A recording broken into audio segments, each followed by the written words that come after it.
Continuamos con el estudio de la palabra de Dios. Estamos en el tema que habla en Mateo capítulo 5, 6 y 7. Vamos ahora al capítulo 6, versículo 25. Por tanto os digo que no os afanéis por vuestra vida, que habéis de comer, o que habéis de beber, ni por vuestro cuerpo, que habéis de vestir. ¿No es la vida más que el alimento, o el cuerpo más que la verdad? El Señor Jesucristo nos llama a que tengamos paz para estar en su presencia. Pues el Señor Jesucristo nos dijo que enviará al Consolador, el que nos enseñará toda la verdad. Veamos qué es lo que significa la ansiedad y el afán. La ansiedad es un sentimiento de miedo, de temor, de inquietud. Es también una vana justicia, con que en muchas de las ocasiones nosotros mismos decimos no tengo tiempo, algo que usted mismo no se cree. Altera la quietud que debemos tener en la presencia de Dios. En el Salmo 46, 10 dice: estad quietos y conoced que yo soy Dios. Es el Dios de la quietud, el Dios de la paz, quien nos convoca a que estemos en su presencia, en quietud de cuerpo, de alma, de corazón, y levantemos y elevemos nuestro espíritu a su presencia. Y dice: y seré exaltado entre las naciones, enaltecido seré en toda la tierra. ¿Qué es el afán? Es el empeño precipitado por hacer algo tratando de ganar el tiempo. El tiempo perdido no se recupera, pero sí es una lección que debemos recordar. Cuando perdemos el tiempo debemos recordar siempre que nuestra vida tiene que estar optimizada en el trabajo, consagrada para Dios y magnificada en la familia. Recuperar el tiempo no se puede. Podemos mejorar, sí, pero no recuperar el tiempo. Y en muchas de las ocasiones llegan a la iglesia y también dicen: es que no he tenido tiempo de hacer las lecciones o de llegar a tiempo. Esa es una mentira que ni nosotros mismos la tragamos. En Eclesiastés, el capítulo 3, versículo 1, dice el Señor en su palabra: todo tiene su tiempo y todo lo que se quiere debajo del sol tiene una hora. Como hijos de Dios debemos administrar el tiempo del Señor, porque vivimos por la gracia y la misericordia de Él, y entonces debemos glorificar a Dios a través del tiempo que Dios ha puesto en nuestras vidas. Tenemos el ejemplo de Marta y de María.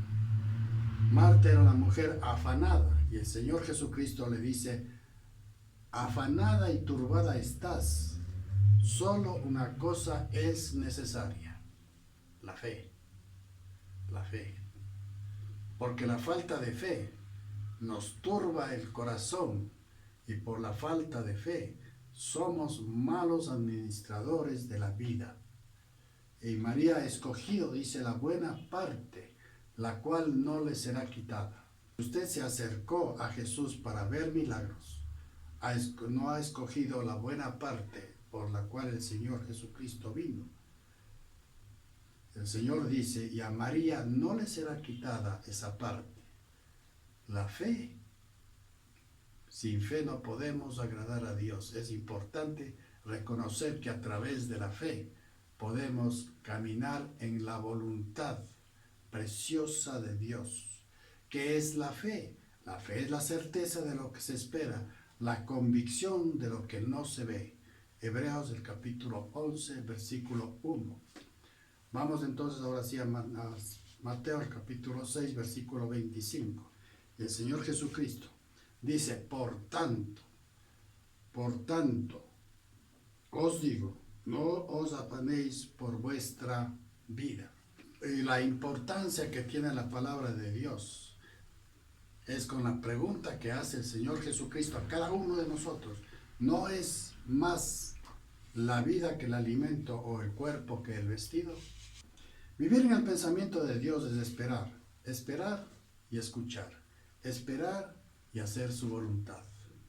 Ese es nuestro conocimiento en la palabra de Dios, en la presencia del Espíritu Santo.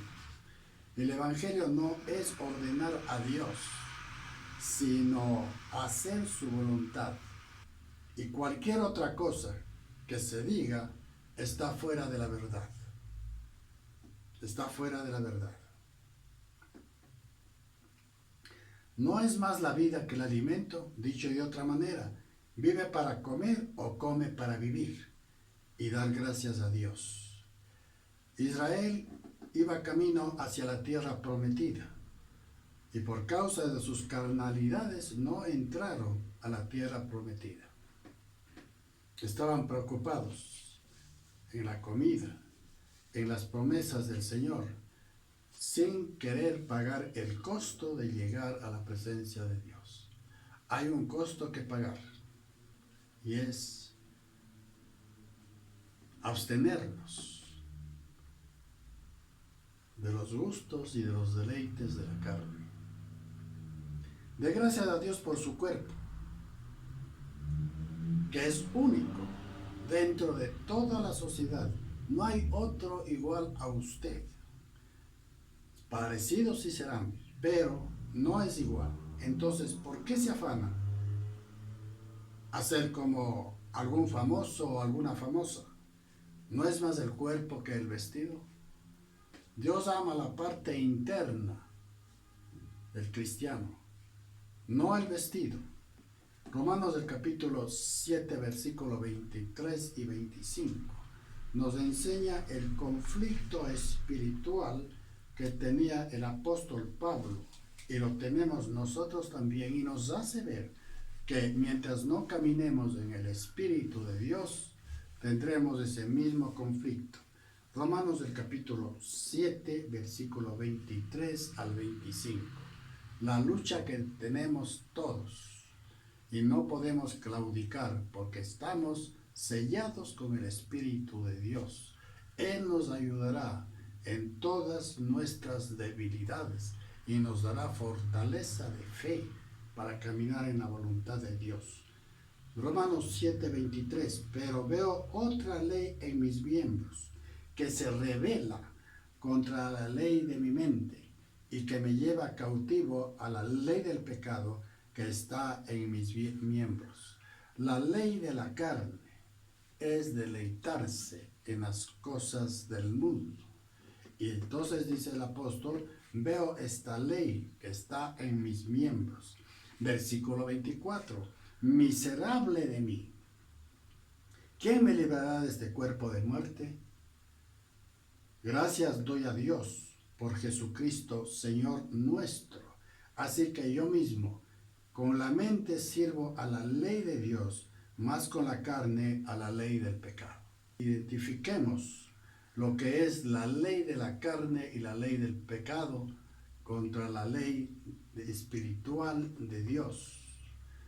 Debemos desechar cada cosa, cada circunstancia que esté en contra de la ley de Dios para glorificar su nombre y ser testigos aptos en la presencia de Dios.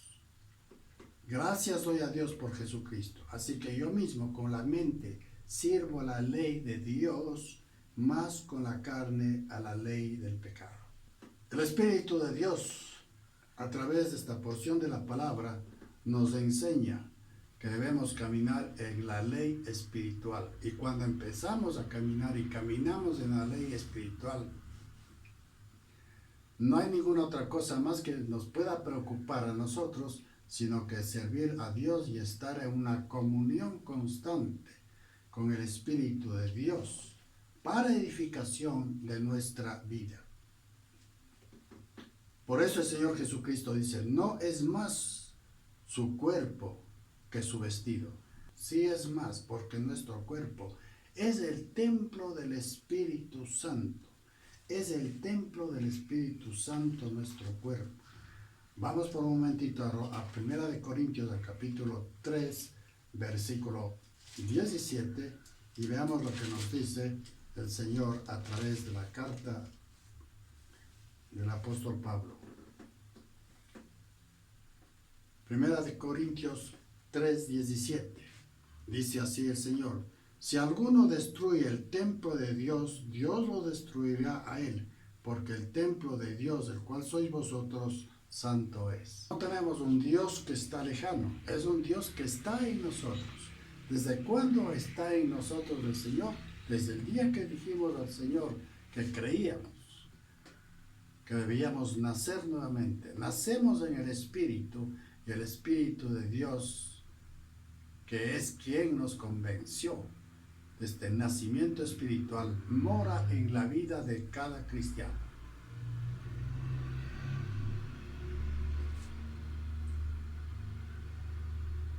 No es más la vida que el alimento, sí es más, porque tu alimento para mi espíritu es tu palabra. Primera de Corintios, del capítulo 10, versículos 3 y 4. Primera de Corintios, del capítulo 10, versículos 3 y 4. Dice así el Señor: y todos comieron el mismo alimento espiritual, y todos bebieron la misma bebida espiritual, porque bebían de la roca espiritual que les seguía, y la roca era Cristo. Y el Señor Jesucristo dijo en el Nuevo Testamento: venid a mí y yo os haré descansar. A la mujer samaritana le dijo: si crees en el que te habla, de tu interior correrán ríos de agua viva. Esos ríos de agua viva tienen que refrescar nuestra vida de angustias, de afanes y de ansiedades.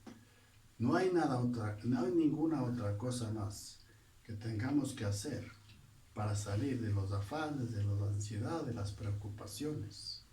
Porque tu cuerpo es el templo de Dios. Necesitamos vivir en quietud de espíritu. No es más la vida que el alimento. Y volvemos nuevamente: sí, Señor, más es la vida, porque en mi vida está tu Espíritu Santo. Echad toda vuestra ansiedad sobre de Él. Primera de Pedro, capítulo 5, versículo 7. Si tenemos ansiedad, si estamos preocupados por situaciones difíciles, por angustias, tenemos que llegar a la presencia de Dios. Y dice: y echadla toda tu ansiedad delante de Él, en la cruz salvadora. Aquí están, Señor, mis problemas, mis ansiedades, mis afanes, mis preocupaciones. Aquí están, Señor. Y entonces la quietud del Espíritu de Dios seguirá haciendo su obra en perfección hasta llegar a la presencia de Dios.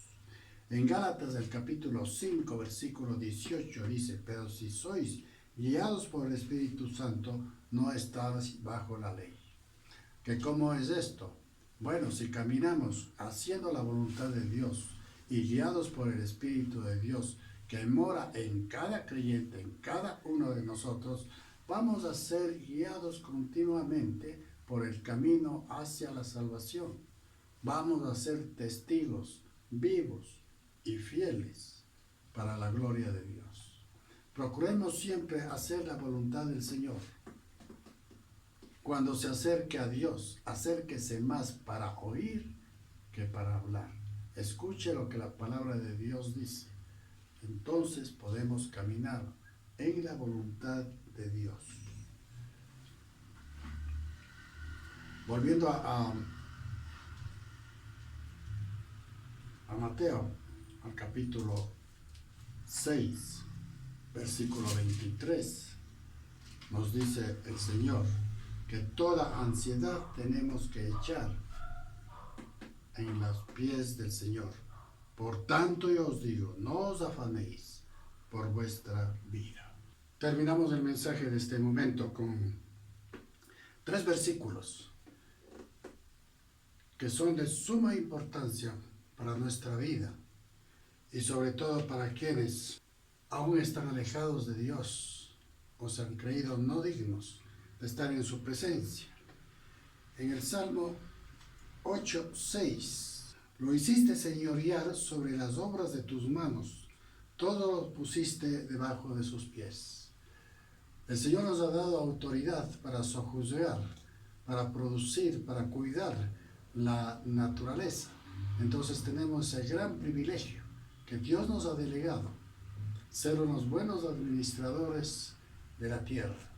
Procuremos, amados hermanos, ser un canal de bendición y de gratitud para con Dios, porque nos ha dado una preciosa responsabilidad en la de cuidar su creación. En Eclesiastés el capítulo 12, versículo 7, la segunda buena noticia: y el polvo vuelva a la tierra como era, y el espíritu vuelva a Dios que le dio. En Génesis el capítulo 1:26 dice: y hagamos al hombre a nuestra imagen y semejanza. ¿En qué consiste la imagen y semejanza? Nosotros tenemos cuerpo, alma y espíritu. Los animales tienen alma y cuerpo. Somos semejantes porque tenemos el cuerpo, el alma y el espíritu. El cuerpo y el alma sirven al espíritu. Y el Espíritu de Dios que está en nosotros, no está en los animales, está en nosotros para enseñarnos la senda por la cual debemos llegar a la presencia de Dios. Dios no nos ha creado para condenarnos, Dios nos ha creado para ser un compañero, un amigo de Él. Entonces tenemos que procurar en gratitud y para descanso nuestro, reconocer que Dios nos ha creado para estar juntamente con Él. Dios nos va a salvar a través de la fe en Jesucristo. Si usted se condena es porque usted quiere, se va solito en condenación. Pero Dios nos creó para estar juntamente con Él por los siglos de los siglos. Vale la pena escuchar la palabra de Dios. Vale la pena no desperdiciar la sangre de Jesús, esa maravillosa cruz donde entregó su vida por nuestros pecados para ser vistos limpios ante el Padre Creador. En Juan el capítulo 3, versículo 18 dice: el que cree en el Señor Jesucristo no será condenado, pero el que no cree ya ha sido condenado. Esa es la última instancia en la cual el Señor se ve obligado a dar el justo pago por causa de la rebelión del hombre. Dios no hizo el castigo eterno para nosotros, para su imagen y semejanza. Dios hizo el castigo eterno para los ángeles que se rebelaron en su presencia. Nosotros somos imagen y semejanza. Dios nos ama y quiere que cada uno de nosotros busquemos verdaderamente la presencia de Él a través de la palabra y en la consolación y en los gemidos indecibles, pero que entiende nuestro espíritu, dados por el Espíritu Santo. Quitémonos de esa imagen o esa mala interpretación que vamos a ser condenados, vamos a ser salvos si nos cobijamos en la sombra de nuestro Señor Jesucristo. Él es nuestro Salvador. La palabra de Dios, el Verbo hecho carne, para darnos salvación. Caminemos de acuerdo a la palabra de Dios. Procuremos hacer su voluntad. Y amados hermanos, si caemos, tenemos que levantarnos, pero con esa seguridad de que Dios está listo para perdonarnos y para amarnos desde aquí hasta la eternidad. Que el Señor nos bendiga y no se deje llevar por lo que usted piensa o por lo que otros piensan. No hay mejor documento de gracia, de perdón y de amor como es la Biblia. Lea la Biblia, no lea malas interpretaciones. Dios no envió a Jesús para condenarnos. Dice su palabra: porque de manera amó Dios al mundo que ha enviado a su Hijo unigénito para que todo aquel que en él crea tenga vida eterna. Que el Señor nos bendiga y procuremos caminar en su presencia. Si cae, levántese, pida perdón y continúe su caminar. Dios nos ha dado a su Hijo para darnos salvación. Y somos salvos, no por nuestros méritos, somos salvos por su palabra que nos lleva a la presencia de Dios. Gracias, Padre amado, gracias te damos, Señor.